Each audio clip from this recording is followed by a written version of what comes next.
Good morning, and thank you for coming to this session. The first session here is the Anthropocene, a word that you've heard several times, climate change and wilderness. And we have a tremendous panel here of local folks, plus Marion, to talk about this. But Laurie Young, my colleague in the Department of Society and Conservation, will be the moderator.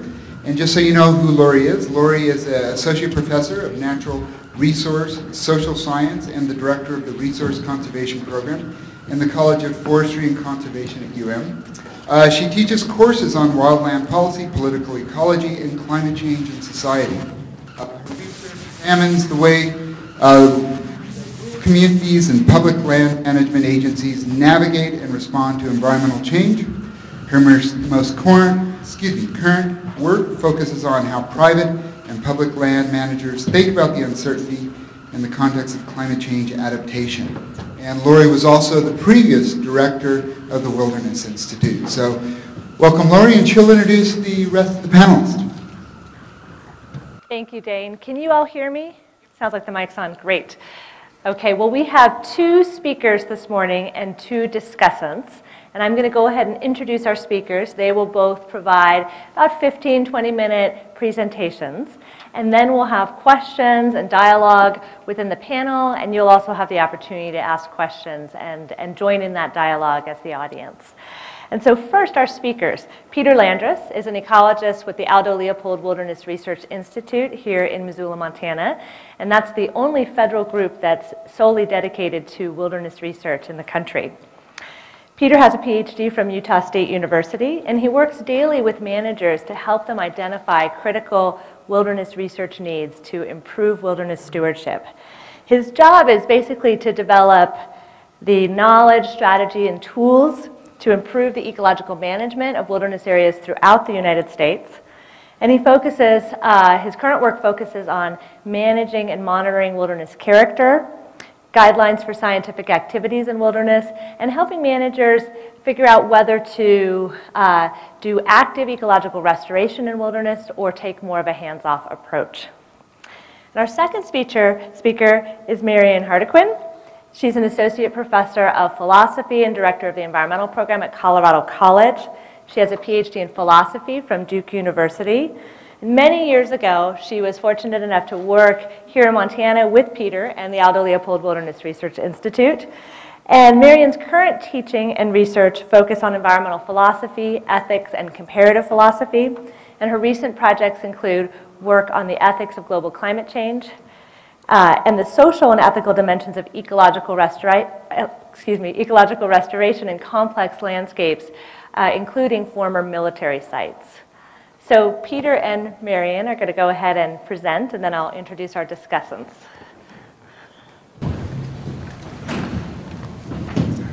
Thank you, Laurie, and thank you all for being here this morning on this beautiful cold morning.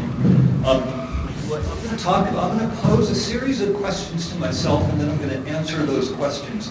I'm not using a PowerPoint. This is the first time in about 15 years I have not used a PowerPoint, and just have notes, and I'm actually rather nervous about this, not having the visual cues that I'm used to, so please bear with me. To set some context, excuse us. If you can't hear at any moment, please sort of raise your hand and wave at us so we can adjust the microphone. Yeah, and Laurie, you were not on when you just said that, so I'll repeat what you said. Yeah, so if if at any time anyone can't hear either of us, just please raise your hand, jump up, yell, just to let us know that we're not communicating well with you. Okay. To set context, so the topic this morning is climate change in the Anthropocene, and instead of Jumping right into the role of wilderness, what I want to spend just a little time on what is the relationship between climate change and the Anthropocene. The Anthropocene is simply a way to describe the pervasive effects of people on our planet. The term was originally coined by an atmospheric chemist in the year 2000, and what he was trying to do is look at the chemical signature of people starting from about the late 1800s. And this was simply his phrase to say that, yes, people have had this pervasive global influence starting in the industrial age. Now the term is being used somewhat differently. The term is being used as a catch-all for a whole suite of environmental impacts, ranging from habitat fragmentation, the influx of invasive species, water pollutants, air pollutants, the species extinctions, the whole suite of human impacts on the environment. So climate change is merely one component of the Anthropocene. The Anthropocene is simply a broader concept. So that's just simple context. What I want to do today is spend my time posing and answering 4 questions that relate specifically to the role of wilderness given the climate change and given the reality of the Anthropocene. The first question that I want to pose is wilderness different from other areas that are affected by climate change? Is there something unique and special about wilderness that makes it different from how it is being affected by climate change? The simple answer is no. Wilderness is no different from any other ecological system that's being affected by climate change. Ecological systems, just like in wilderness, are strongly affected by temperature, precipitation, disturbances, and species composition. Climate change affects all of these things, and therefore affects all of these things inside designated wilderness.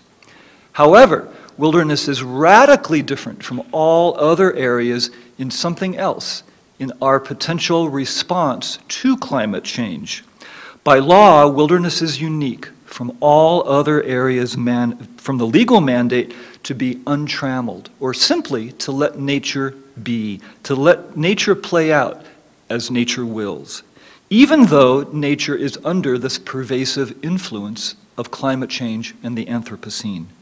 So even though climate change is affecting ecological systems in wilderness, and there's no question about that, we have a choice about whether to take action in response to this change. If we decide to take the long view, Donald Worster talked about the long view yesterday and being patient. If we decide to take the long view in wilderness and watch the change that happens, then we also have an opportunity to bear witness to the impacts we're causing to nature, our home. Second question I want to pose, how is wilderness affected by climate change in the Anthropocene? So the first question was asking, is it being affected? The second question is, how is it being affected? To understand this, we need to understand a little more about what wilderness is. Wilderness is broadly composed of 4 interacting, what I'll call qualities. These 4 qualities are natural, undeveloped, solitude, and untrammeled. Untrammeled was mentioned several times in yesterday's conversation, and I'll talk just a little bit more about it today. As I already described, climate change is directly affecting the natural quality of wilderness, and there's no question about that. Climate change also indirectly affects the other 3 qualities of wilderness, and I'll explain how this is. First, the undeveloped quality. The undeveloped quality in wilderness is degraded by installations and structures. So with climate change, there are increasing calls for the increasing instrumentation of wilderness, putting devices out into the wilderness to measure what is there. Why? Because wilderness is the best natural laboratory that we have. This instrumentation includes such things as weather stations, meteorological stations, water gauging stations, radio collars on wildlife, permanent research sites marked with installations, enclosures, exclosures. In short, a whole bunch of installations are being proposed and are in current wilderness. All of these installations have their positive purposes. They're done for very specific and positive purposes. At the same time, they also degrade the undeveloped quality of wilderness. The second quality of wilderness that I'll talk about is solitude. Solitude is degraded by increasing numbers of people. The impacts of these people and the managerial reaction to these visitor impacts. As one of the last bastions to provide visitors the opportunity to experience and learn from nature, areas of wilderness close to roads and trails are seeing markedly increased use. Part of this is because of shifting demographics and generational changes as people with seemingly less and less time focus their use in areas that are close to roads and trails. With this increased use comes less solitude because there's simply more people in a smaller area. With greater numbers of people, and these greater numbers of people cause impacts. Has anyone in the room seen toilet paper flowers in wilderness? You know, my daughter and I just spent about 10 days in the Arctic cleaning up. We counted 125 toilet paper flower sites that we cleaned up. So with this increasing use comes needs for increasing management of this use. All of these things, increased use, increased impacts, increased managerial response to either close areas or create or install bathrooms in particular high use areas, all of these decrease the sense of solitude that's such an important part of people feeling connected to and inspired by nature. The third and last quality of wilderness that I'll talk about is the untrammeled quality. With climate change, there are all sorts of calls for increasing calls and pressure to do something, to fix the ecological system, to restore a particular species, or otherwise to manipulate the system in some way to compensate for the effects of climate change and the Anthropocene. While these actions are well intended by most people, these actions put people in charge of deciding what is best for nature, and this directly degrades the untrammeled quality of wilderness.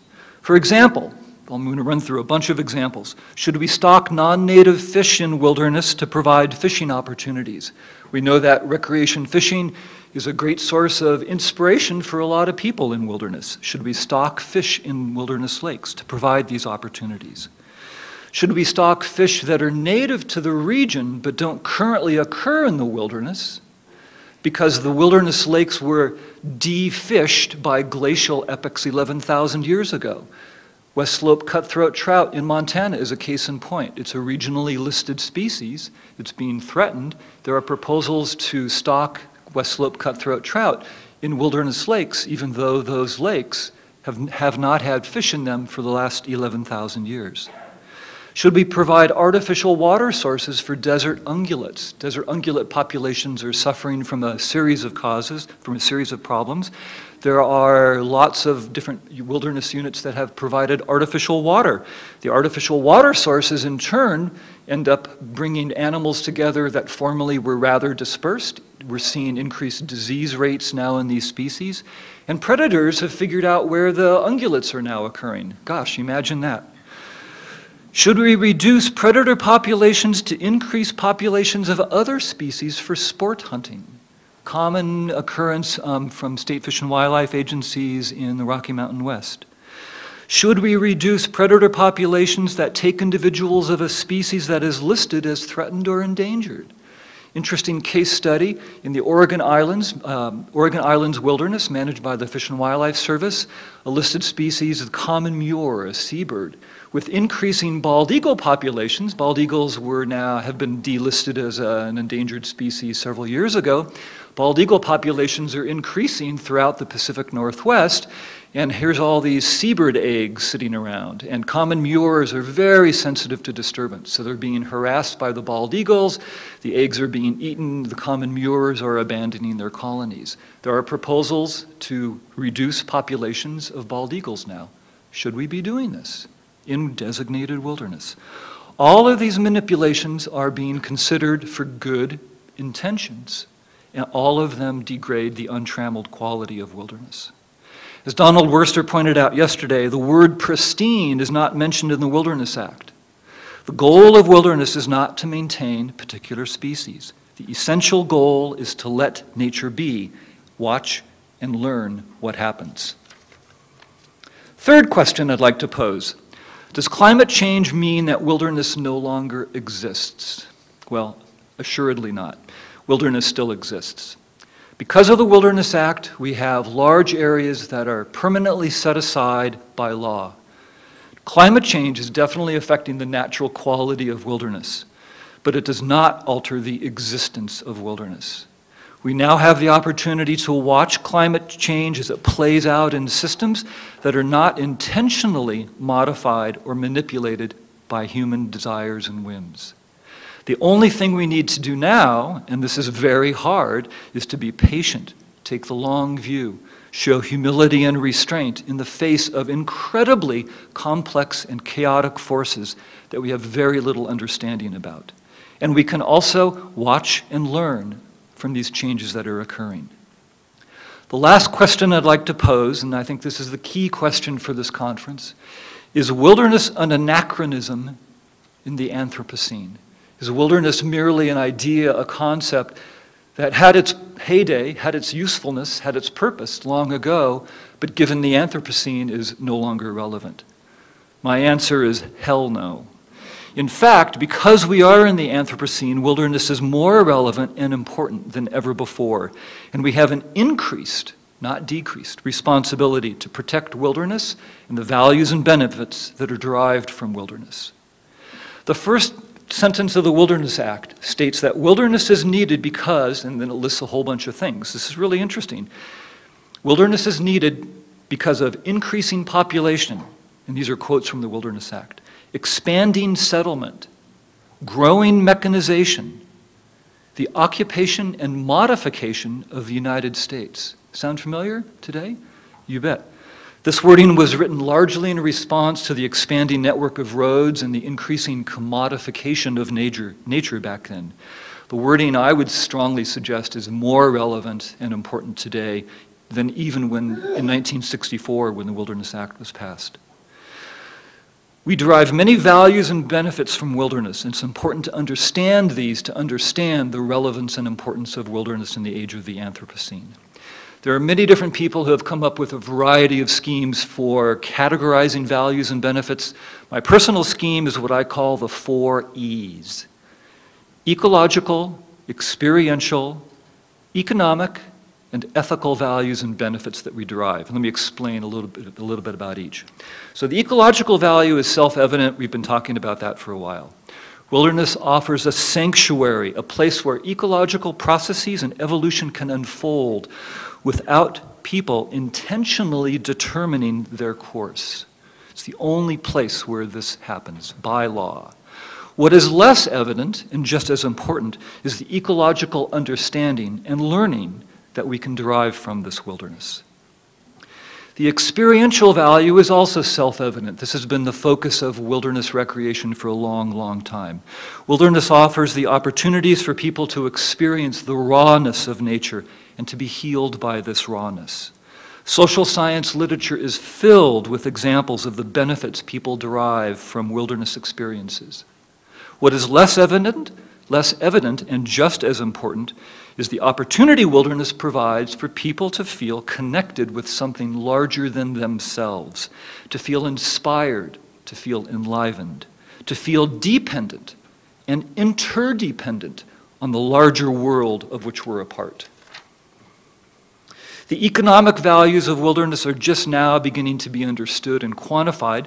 We know the recreation industry generates huge amounts of money, and we're just now figuring out what portion of this $600 billion is generated from wilderness, from people who watch wildlife, people who hunt, from people who fish, and people who simply like to recreate in wilderness.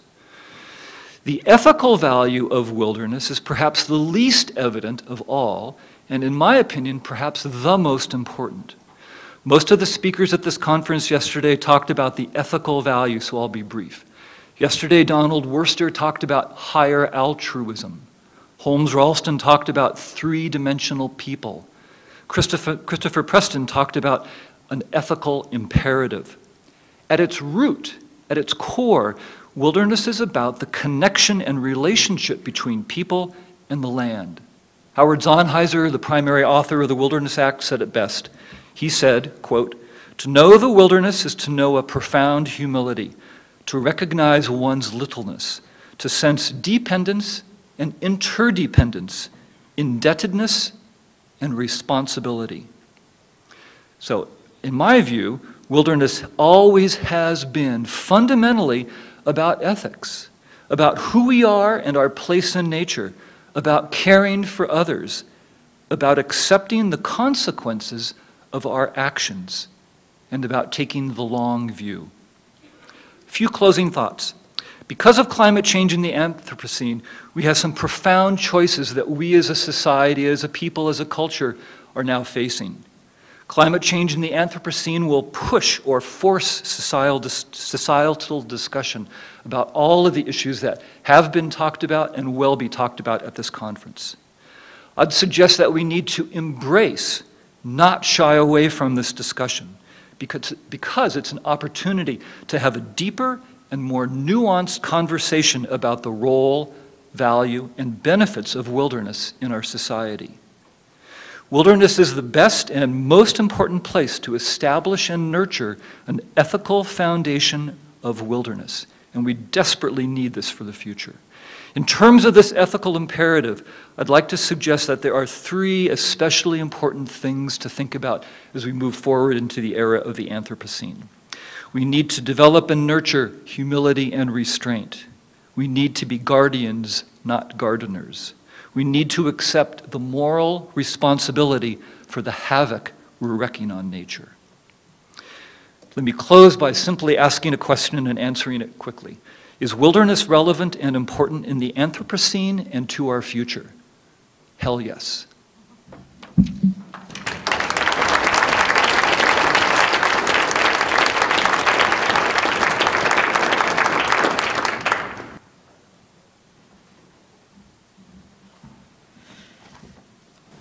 All right, thanks a lot, Peter, and it's a real honor and pleasure to be part of this conference and to see faces old and new here in Missoula.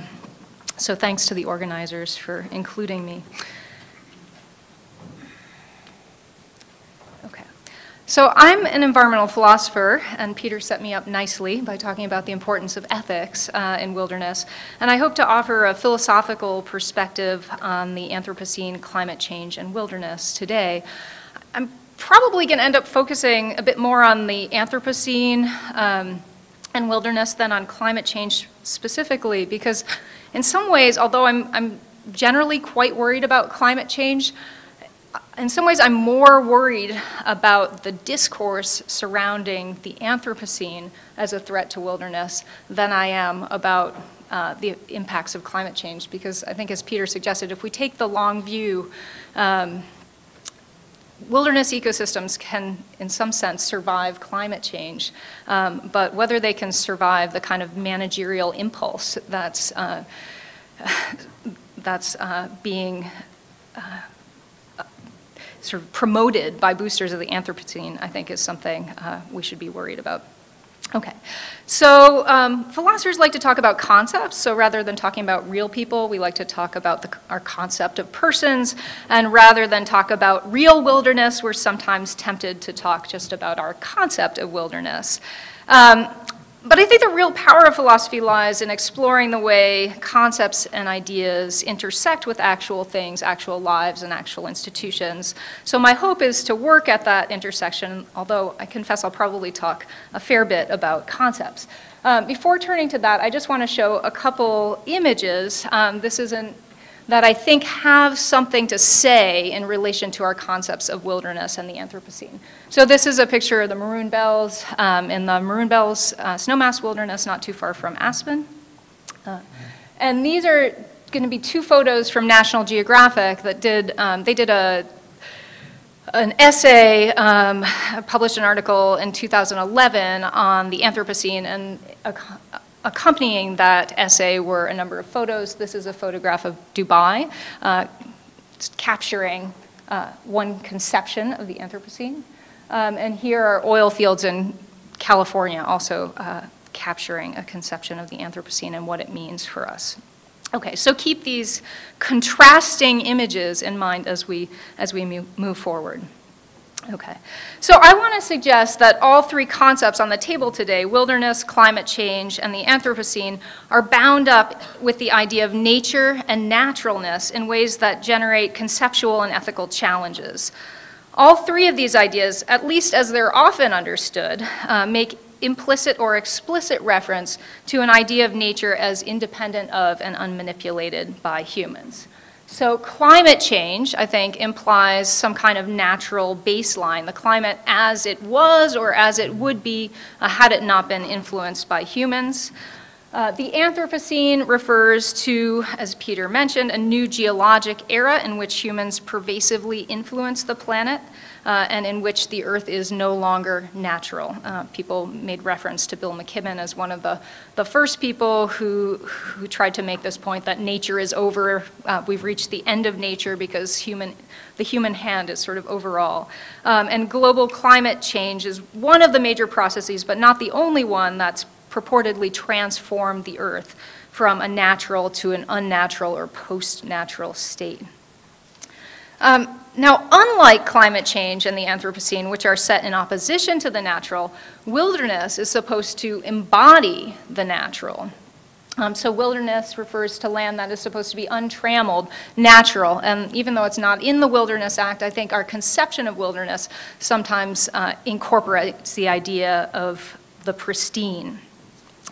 The question is, if climate change is transforming the Earth to a new, unnatural state, and if we've entered a new geologic era in which human influence is pervasive, then what is it we're protecting when we are protecting and preserving wilderness? So this is the kind of core question I'd like us to think about. Now, some of those who suggest, who are convinced that we're living in the Anthropocene suggest that wilderness, that the whole wilderness idea is incoherent given our current circumstances, that wilderness is meant to protect something, nature, that no longer exists. Others hold that the idea of wilderness is inimical to an environmental ethic because the concept of wilderness, as opposed to culture, makes no space for human beings to develop a genuine, positive relationship with the natural world. So under this view, wilderness is elevated and positively valenced, and humans are treated as sullying, fallen, with no hope of redemption. So now if you go to academic conferences, it's sort of refreshing to be here and to see so many people defending the value of wilderness, because at many academic conferences, it's become sort of decidedly uncool to defend wilderness. Well, I'm a philosopher. I'm not that cool anyway, so I'm going to take the uncool position of defending wilderness against these critiques, and even more radically, I want to do so, in part by appealing to the significance of the past. Okay, that's really uncool, right? Because we're a really forward-looking society. We thrive on novelty. We're driven by the thought and the fear that the things we own, the things we think, and even the very persons we are becoming obsolete. And how do we stave off this worry, this fear, this anxiety about obsolescence? Well, we go to the Mac store. We tweet, we try to keep up and to never look back. But what are we losing in being so forward-looking? I think it's worth pausing to reflect. Okay, so let's get back to wilderness, so I can tell you why I think wilderness still matters, even with climate change, even in the Anthropocene. So again, to that central question, what are we protecting when we protect wilderness? Is it mere chimeras, imagined elements of an era gone by? So I was thinking about this question, and I thought, well, let's actually think about chimeras. Okay. So in Greek mythology, a chimera was a mythical beast comprised of a lion, a goat, and a serpent. But I think more importantly for our purposes, the word chimera has two important derivative meanings. It can refer to something imagined, or it can refer to hybrids or mixtures. Now, in the former sense, it's often used disparagingly. So the Oxford Dictionary gives the definition as a thing that is hoped or wished for, but is in fact illusory or impossible to achieve. Now, if wilderness is a chimera in this sense, then it's a mere figment of our imaginations, an unachievable ideal. But why might this be? Well, in the contemporary dialectic, I think that the purported chimerical nature of wilderness in this first sense, as a sort of imagined, illusory ideal, is related to its chimerical nature in the second sense, to wilderness's hybridity. Okay. Now, hybridity, that's academic jargon, but it's basically just about mixtures, about things that don't fall neatly or purely into one category or another. And I think the traditional, at least a traditional conception of wilderness relies on a very sharp boundary. If you were here yesterday for Christopher Preston's talk, he portrayed this boundary between nature and culture as a brick wall. Okay.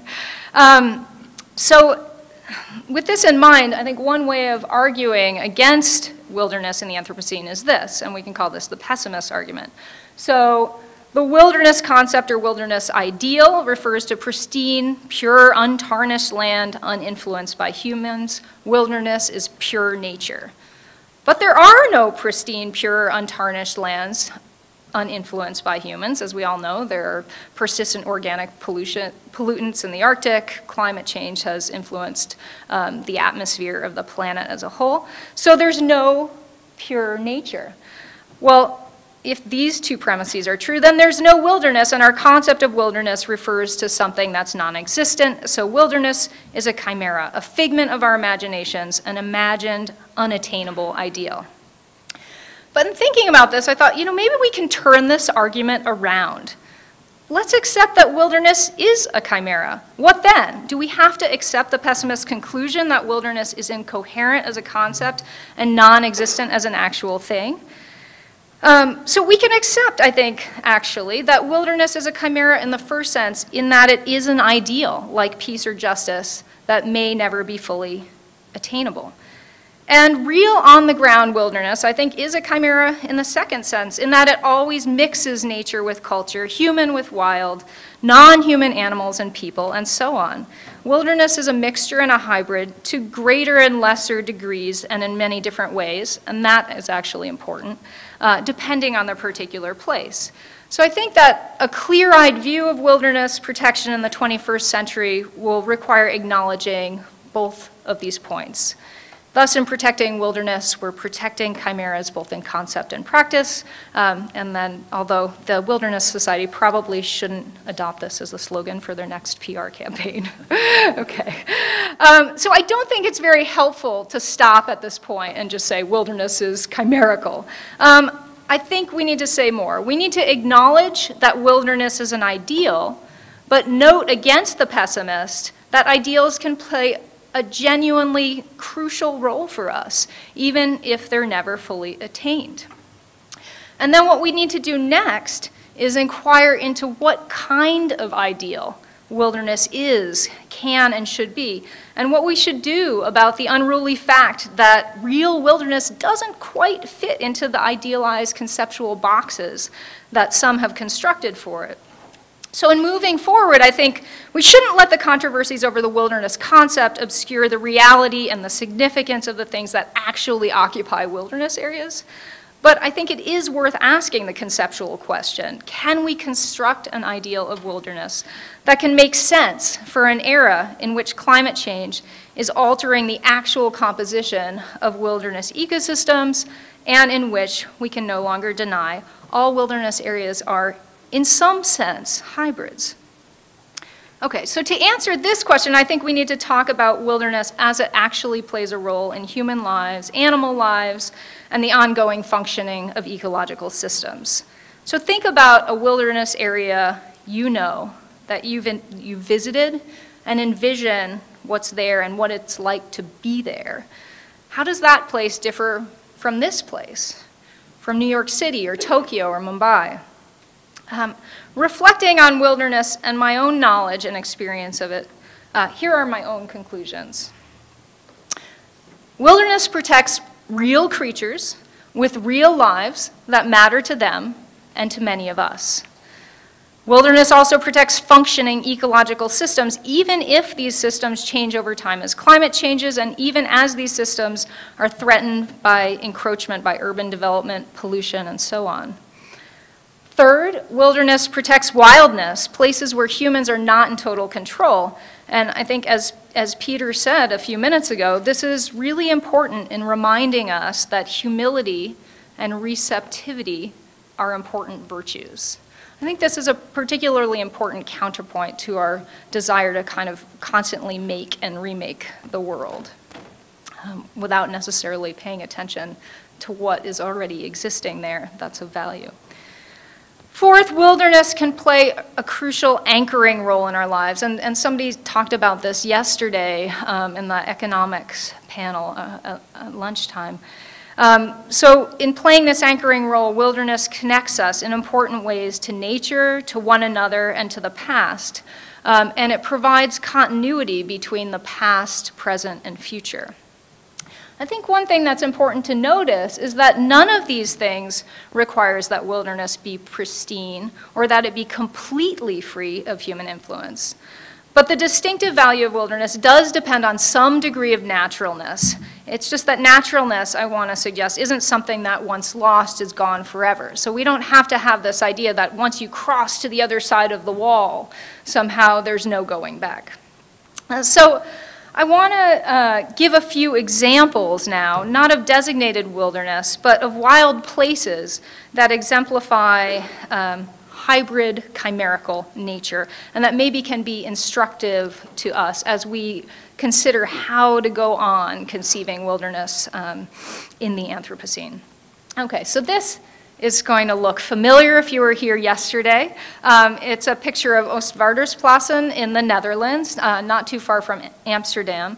And as Christopher Preston pointed out, this is one example of a kind of broader European and in this case Dutch specifically effort to rewild places that have been influenced by human beings for a long time, and to develop new nature, what's called new nature. Now, Hourdequin is particularly interesting because this place wouldn't exist in anything like this form if it wasn't for human beings. This is land that's been reclaimed from the sea.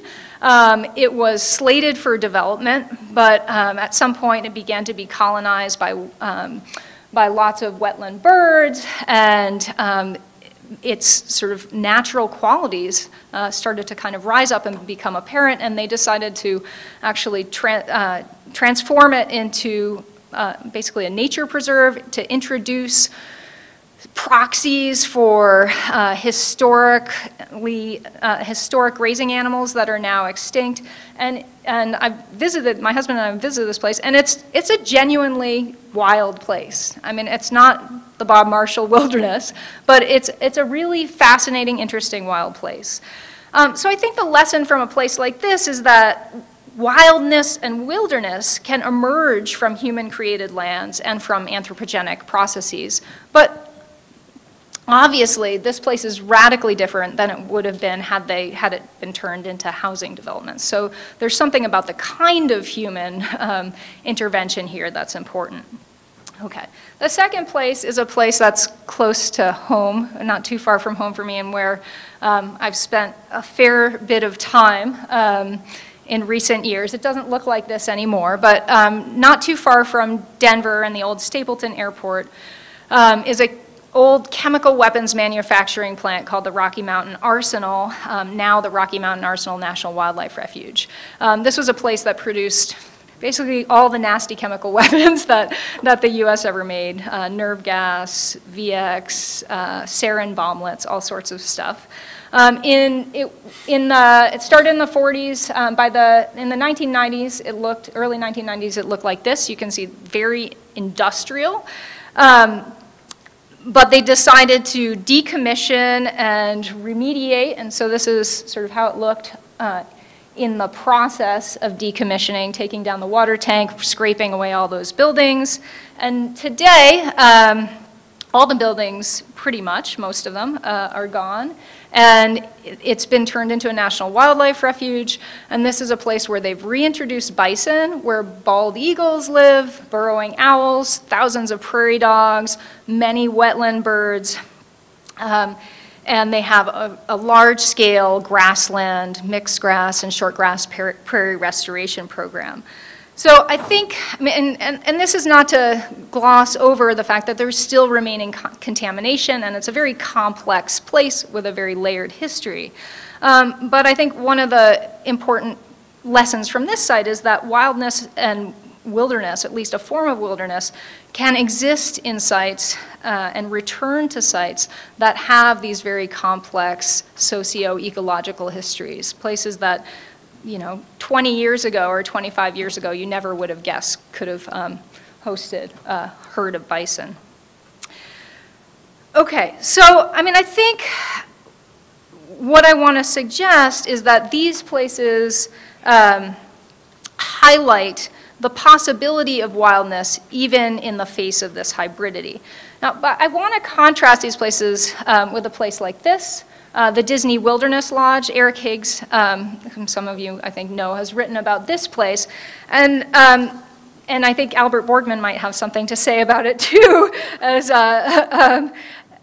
something much more virtual, less real, as kind of simulacrum of wilderness. And this place is, I think, deeply ironic. If you go to their website, they say, so this is in South Florida, right? Escape to the rustic majesty of America's great Northwest, right? Soak in the splendor of the great outdoors, from nature trails through pine forests to rocking chairs that overlook a murmuring creek. Inside, discover towering totem poles, headdresses, and more, and sink into a plush leather armchair in front of a roaring fireplace. Okay, so there you go. So I think one of the important things for us in the Anthropocene and in acknowledging hybridity is that we still need to be able to tell the difference between places like Ostvardersplassen and Rocky Mountain Arsenal and places on the one hand and places like Disney Wilderness Lodge on the other. So wilderness in the Anthropocene challenges us to make the crucial distinctions, but also to allow, where needed, transgressions of previously static and sharp categories. So in my view, wilderness in the Anthropocene provides an important space for us to consider the old in a new way, to value relations, connections, and ideals that are enduring, yet while allowing for their evolution and reinterpretation. And I think, echoing something Peter said, this really requires facing wilderness's prejudices and limitations rather than turning away from them. So it demands that we not give up on wilderness, even in the Anthropocene. So kind of to wrap up, I want to say that wilderness adds relief and topography to our experience. Just as churches, synagogues, or mosques provide a space that is distinctive, embedded in yet set apart from the mundane and profane aspects of our daily lives, and in the same way that holidays, birthdays, and reading stories to children at bedtime encourage us to pause and attend to what we really cherish and value. I think the danger of the Anthropocene, which kind of quickly slides from a descriptive characterization of the world into a prescription for planetary management, is that it'll flatten out that texture, and that we'll learn from the Anthropocene just what this New Yorker cartoon advises a father to son: as you go through life, don't forget to monetize the roses. Now, I'm not saying that we don't need economics or that we can't employ the idea of ecosystem services to quantify in certain contexts the value that wilderness or nature provides to us. But I think it would be a real shame if that was the only lens that we were able to deploy in thinking about wilderness. So in conclusion, critics are mistaken in thinking of the ideal of wilderness as an ideal we were meant to apply everywhere. That would be like saying that because churches are good, all spaces should be transformed into churches, or because holidays are good, every day should be a holiday. We don't actually need wilderness everywhere, and we don't need to judge every place and space in relation to the wilderness ideal.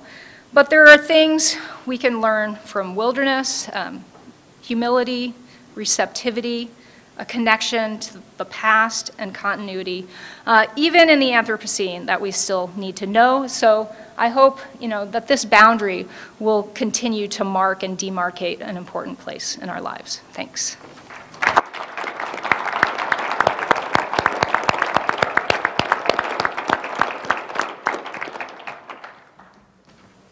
Thank you, Peter and Marion. Those were wonderful talks to get us started on this really interesting and complex topic. I'm going to introduce our two discussants now, and these are Pat Burke and Cara Nelson.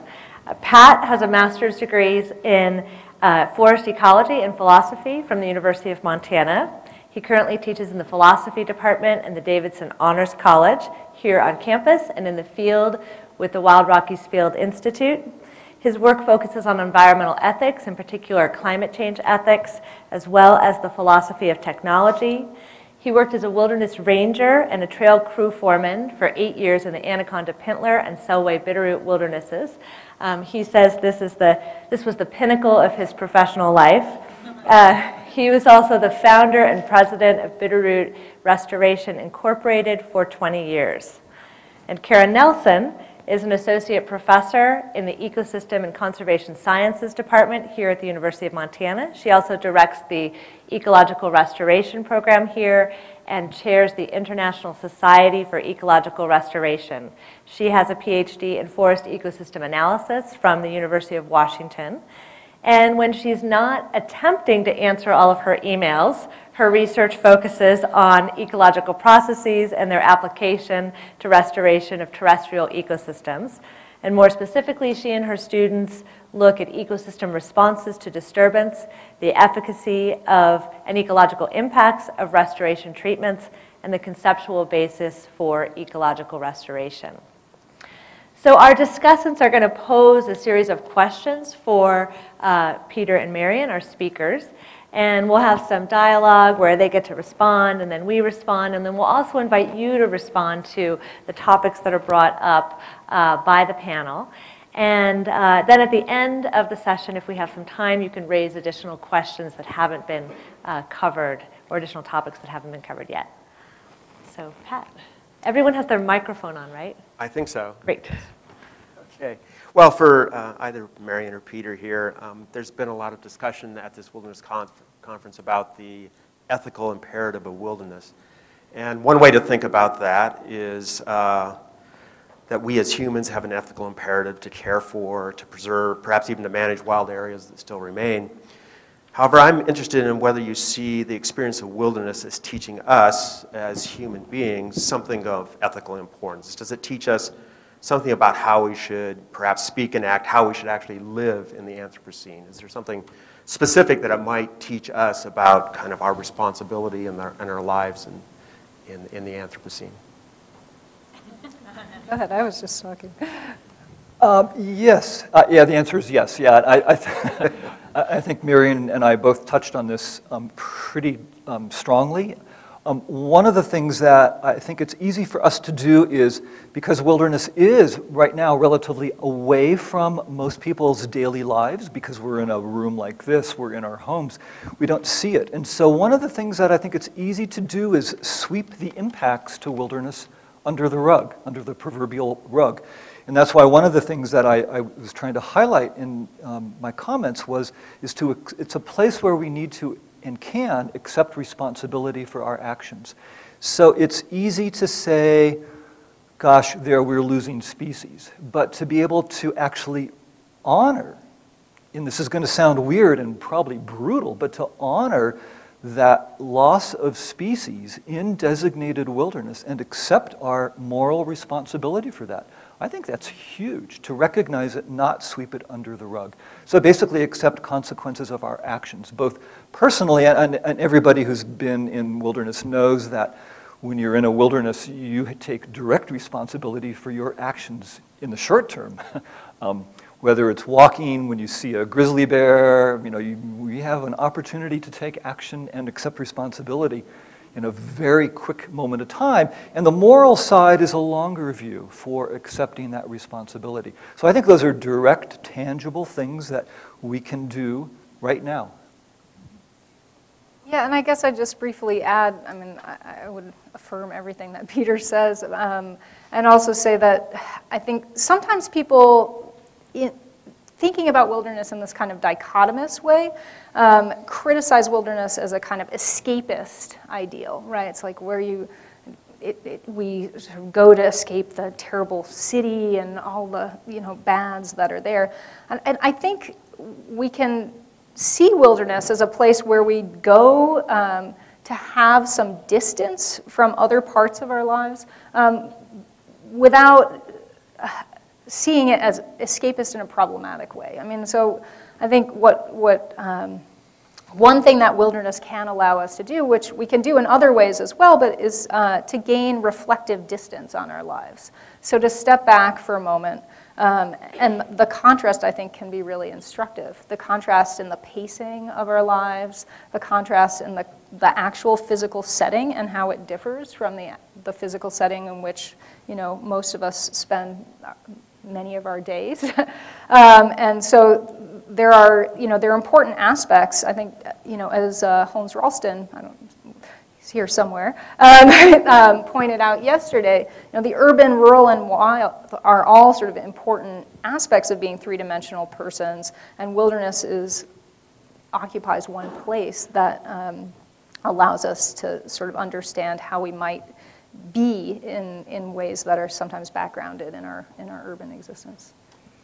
Yeah, I'd agree. That both it instructs us on taking responsibility for what we're doing in the Anthropocene, and it also perhaps gives us that distance from our everyday lives that will allow us to question them.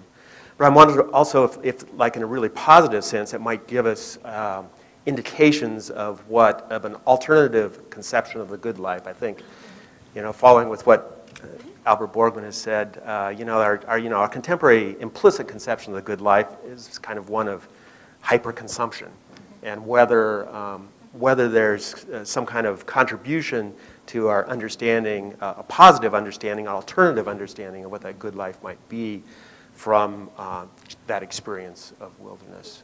If I can add just a quick comment on that. Holmes Ralston mentioned it yesterday, the others. One of the things that as we pause and take stock of how wilderness is different from our day-to-day hecticness, that it is a place where we can sit back and reflect. And the phrase that I try to use, but it's not very accurate, is that can we evolve and develop as human beings? And what does that include? Not physically, but culturally. And I think it expands our conception of self to others. And that is a really good thing. And wilderness as a place could be a part of all of our daily conceptions of who we are. But it's going to take effort. Yeah. I mean, it does seem like that direct experiential connection with other living things is pretty crucial, and something I think people talked about the last child. Well, Holmes again talked about sort of the last child in the woods. I mean, I think that direct connection it makes vivid what we're losing. But I also think, I mean, anyone I think who's spent time backpacking in wilderness would say that it does call your attention to what's most fundamental. Like, what do you need to exist on a day-to-day basis, and what don't we need? Right. And how little we actually need to be happy in some kind of fundamental way. And perhaps it also, for me anyway, it sometimes challenges the language that I use in speaking about the natural world, kind of this pervasive resource language which we use that seems somehow completely inappropriate when you're out there. Cara?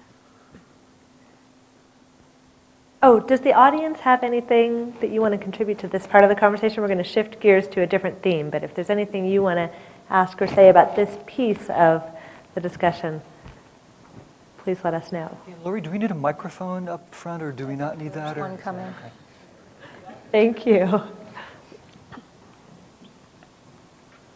Okay. Okay, so I'll switch gears now and ask Peter about the untrammeled nature of wilderness as an inherent property of wilderness, or a characteristic. You mentioned 4. And you also highlighted, I thought very effectively, how management actions affect that untrammeled nature of wilderness. And we see the debate centering around, can we afford not to manage in wilderness? For instance, some of you may have seen the New York Times article from July, Rethinking the Wild, the Wilderness Act is facing a midlife crisis. And this article really centered around the idea that we can't afford not to manage wilderness. The assumption, of course, is that we can effectively manage wilderness to obtain the intended effects that we want. So my question to you, Peter, is how much do we know about the efficacy and ecological effects of the management actions that we're taking in wilderness? Not much.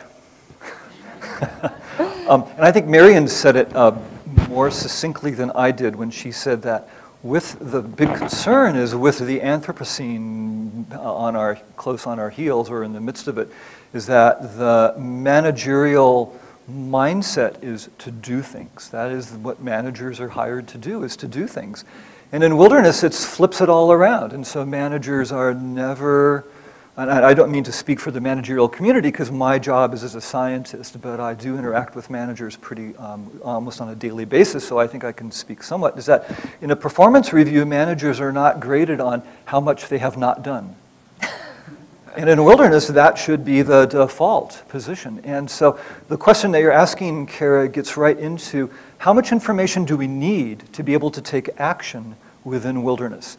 And so it's not a single level playing field. Every place is very different from one another.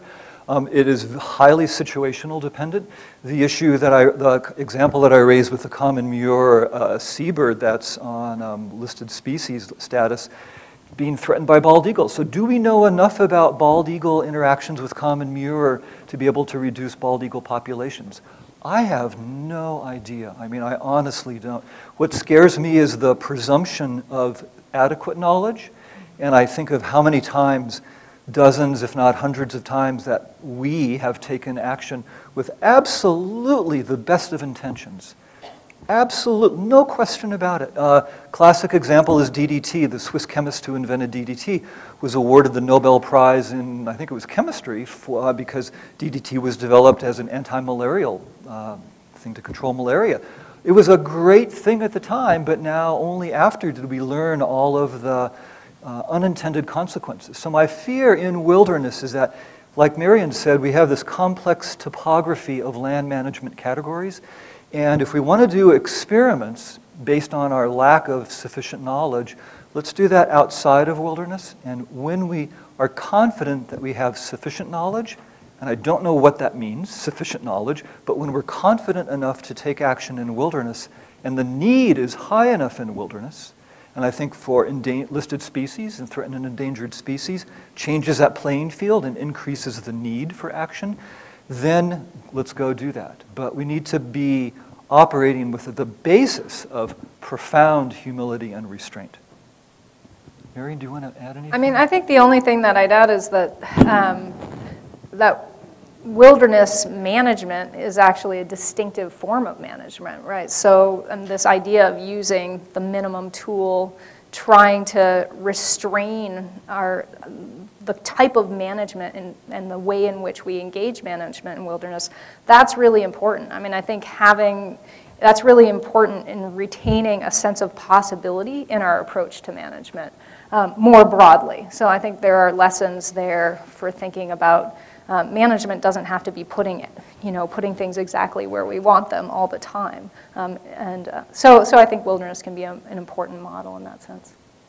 Yeah, great responses, and I really agree with both of you that wilderness management and restoration should be viewed as something different when it's occurring in wilderness areas than elsewhere on the landscape. In terms of understanding uncertainty, of course we want to do that everywhere, but maybe doing less experimentation and more evidence-based management in wilderness, and doing a better job of highlighting the uncertainty and learning as we go from our management interventions. There's something else that's been really bothering me, however. For instance, in the New York Times article, and if for those of you who haven't seen it, it's a really interesting read. and that is about the goals of management interventions. The article talked about whether it would be possible to maintain tree species in wilderness, sequoias, et cetera, in their current locations. And the assumption there is that the goal of ecological restoration is to hold the world constant at some previous point in time. And that we would be doing our jobs as managers if wilderness areas 200 years from now look exactly as they do today, 400 years from now, 1,000 years from now. Well, of course, for anyone who studies ecology, an inherent property of ecosystems is that they change. And so it doesn't make sense in terms of goals for ecological restoration to try to maintain the landscape at any past point in time. Rather, the goal of restoration is to remove degradation and to allow the system to recover to the state that it would have been in if it hadn't have been degraded. And that's something that I've seen has been really missing from the debate surrounding management goals. So in some places, it's appropriate, I think, to talk about removing degradation using evidence-based management. But it's an entirely different question to talk about maintaining historic conditions on the landscape because culturally we have a fidelity to the systems that we grew up with and the kinds of landscapes that we like. So not really a question, but if anyone would like to comment or in the audience would like to comment.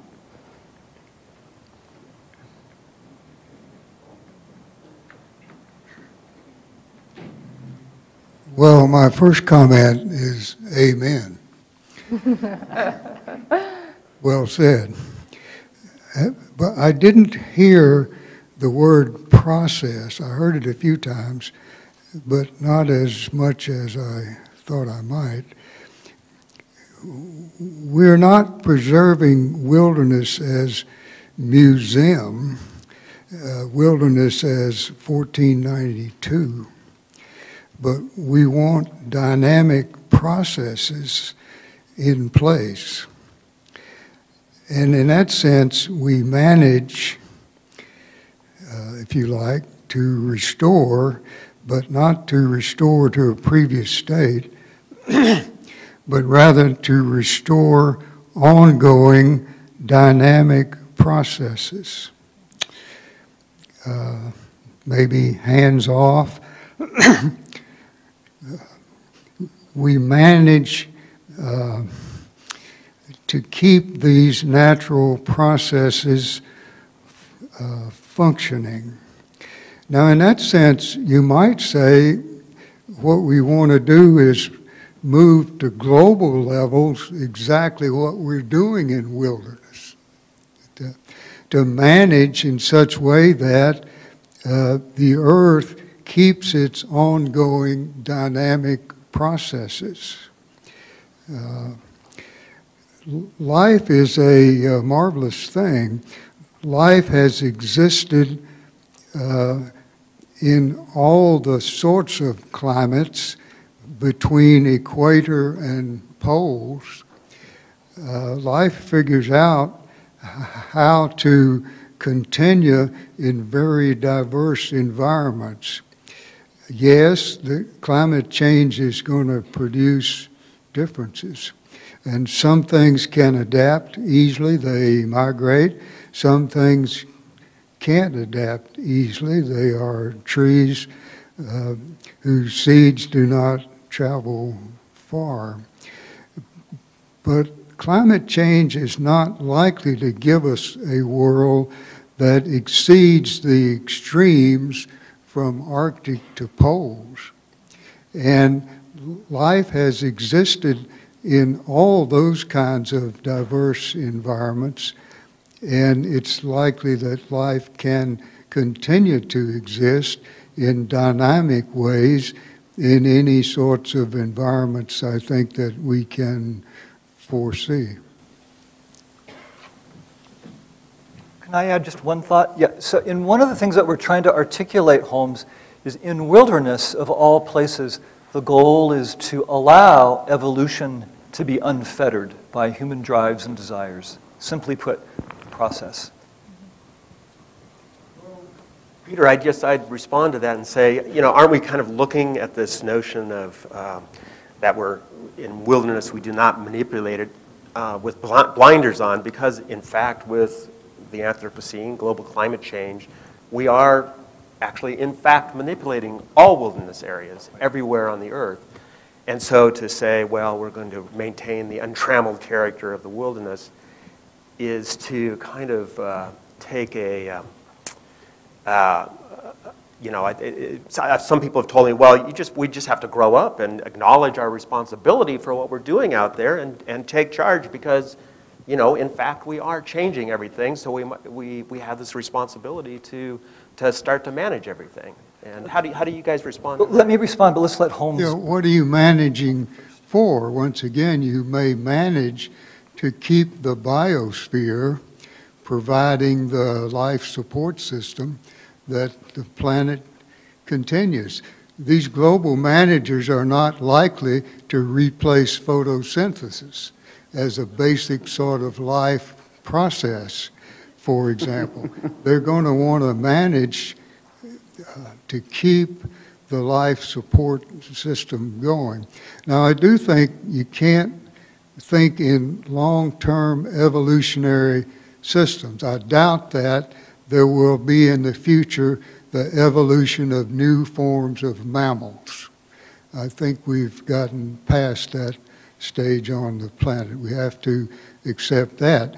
There are the evolution of new life forms, but probably some forms of evolution will be shut down by the human presence on the planet. Exactly. Let me respond to Pat. Pat, what you articulated very well is a really common misperception, I think, and so let me just put it out there, and then we have several other people who want to talk. So one of the key elements of the untrammeledness of nature is that there's an implication of intentionality behind that.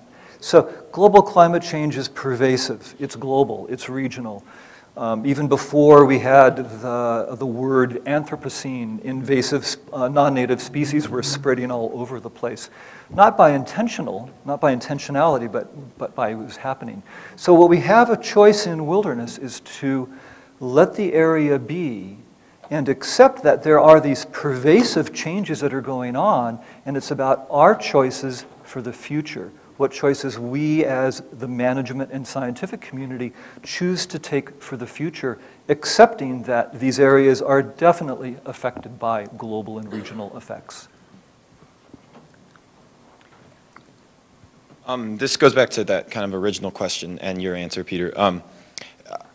You sound like a scientist in your answer. I mean, in that you say that we should be doing these experiments not in nature, doing them in a lab or whatever, to figure out enough information until we have some critical mass of knowledge about ecological systems before we start trying to manage them. And to me, that kind of makes sense in my scientific brain too, that like I feel like there should be some baseline that we need to know this much. But I mean, isn't that kind of the whole big ethical question, is like, because I would think maybe some people argue right now we know enough, and maybe 5 years from now we'll know more, and then people will argue that that's enough, but there will also be people who are saying that's not enough. I guess my question is just, do you feel like there is some level that, not that you know it right now, but there is a level that we just have to get to that point before we can start managing things, or will it always be like kind of ambiguous? Great question. Yeah, super question. Yeah, there is well, we'll never have enough information. I mean, this is kind of the paradox of science. I am a scientist. I work for the U.S. Forest Service, Aldo Leopold Wilderness Research Institute as a scientist. So yes, bona fide. But is our decisions driven by science? No, they're not. Science is one component of a complex set of factors that drive decisions. Is science important? Yes. Will we ever have sufficient knowledge? No. So what we're doing, and Cara was involved, and there's several other people in this room who have been involved, what the Leopold Institute is trying to do is lay these dimensions out on a table so we can have an explicit discussion about them. So what drives decisions? Law and policy, science, resources, money and staff, and values. So we're trying to tease these things apart and to be able to say, here is what is sufficient information, and if so, then let's now explicitly deal with the values parts. Because the concern right now, what we're seeing in the wilderness community and in the scientific community, is that values are having an inordinate influence on driving the decisions without recognizing how much science do we have. Cara's question was, how much information do we have about restoration efficacy? In many cases, we have some information, and then people are taking that and running with it. In other cases, we have restoration actions that have occurred in some place and then being applied in an area that's totally different. Context matters. So, really good question, and I'd say we're in the middle of trying to tease that, all those elements out, and to be explicit about it. Marion, did you have anything else you want to add to that?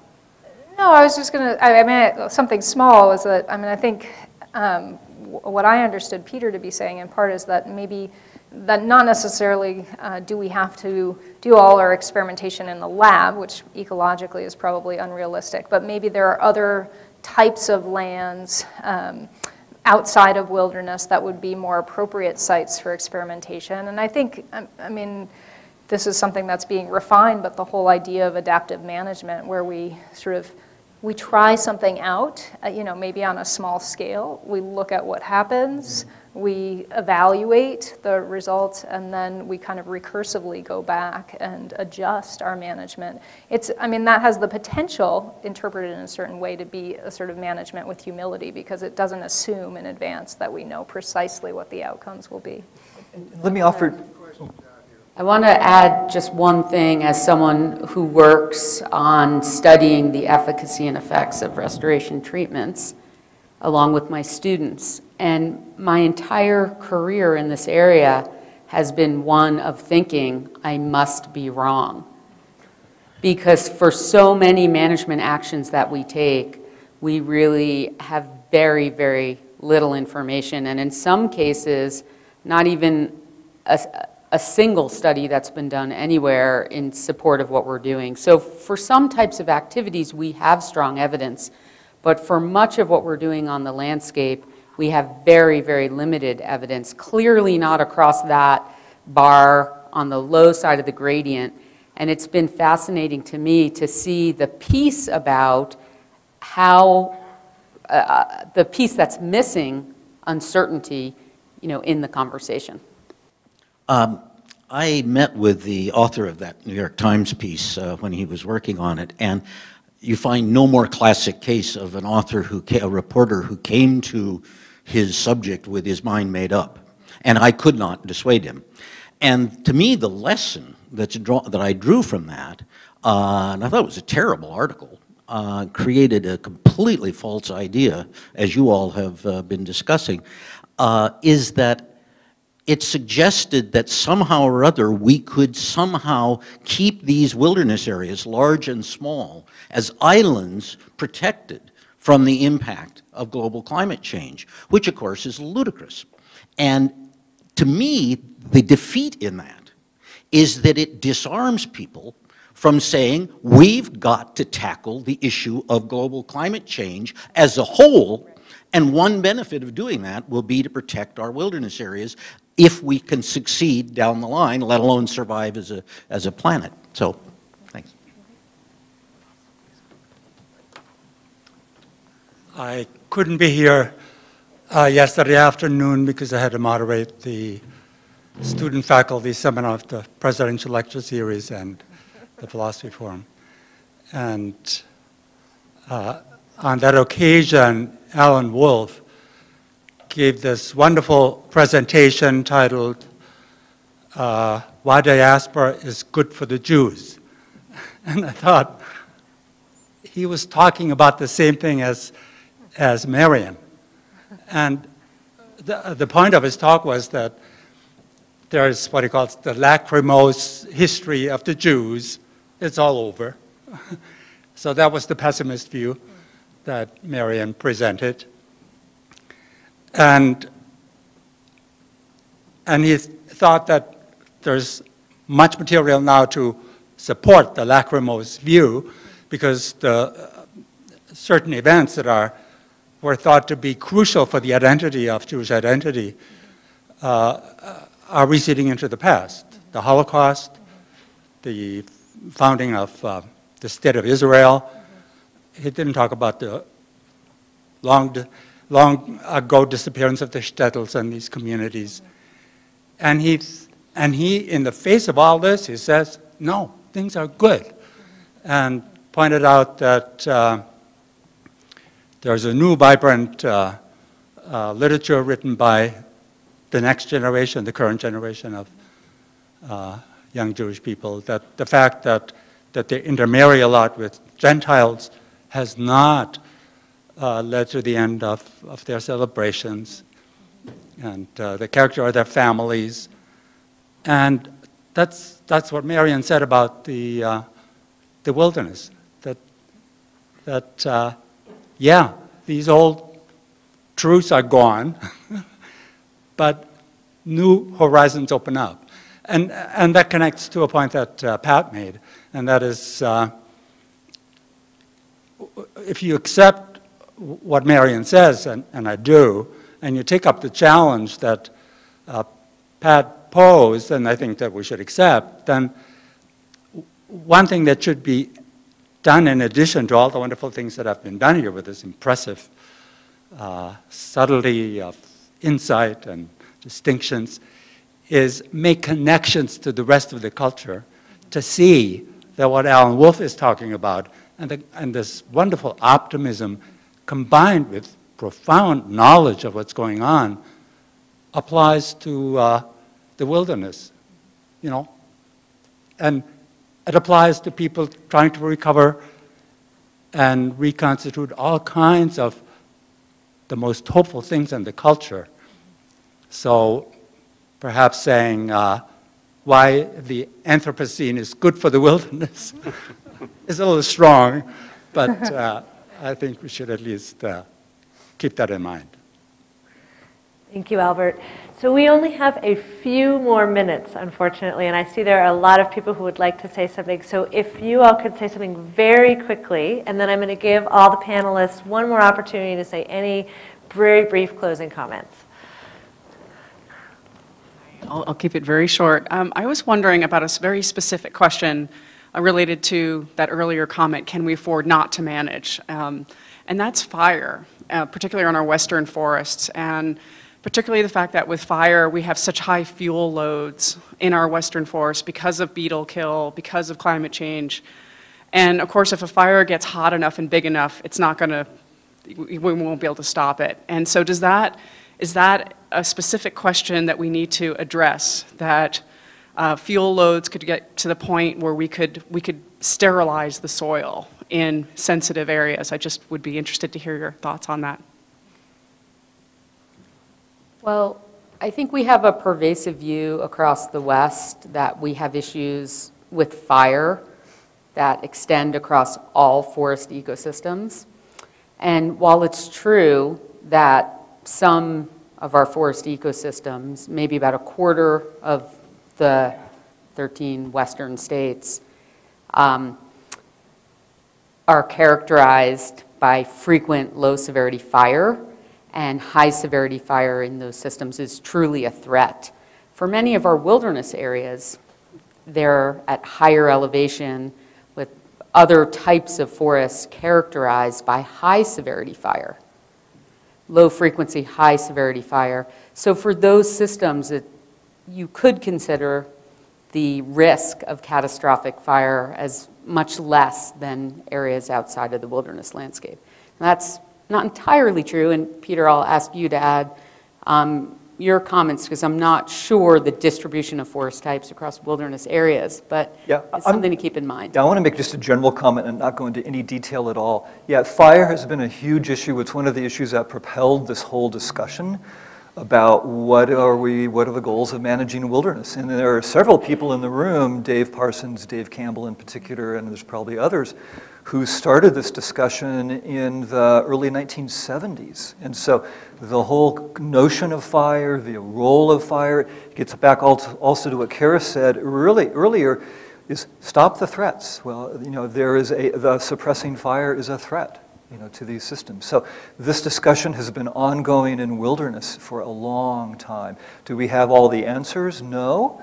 Do fire scientists and fire managers, there's a huge amount of resources. I keep looking at all the resources that the fire community has and saying, God, why don't you guys have this figured out by now? Jeez, But the intensity of fire, the loss of property, the loss of fire, ramps everything up. So the quick answer to your question is absolutely. Absolutely, in all of the ways that you phrased it. So we are officially out of time, but I want to give Marion and Pat a chance to say anything in closing, and then Peter and Cara too. Okay, well, I want to thank all of our panelists for their contributions to the discussion, and thank all of you for your questions. I'm sorry we didn't have time to take all of your questions and comments. Obviously, we could have talked about this for another hour. It's a really interesting and relevant topic, and so thank you, everyone.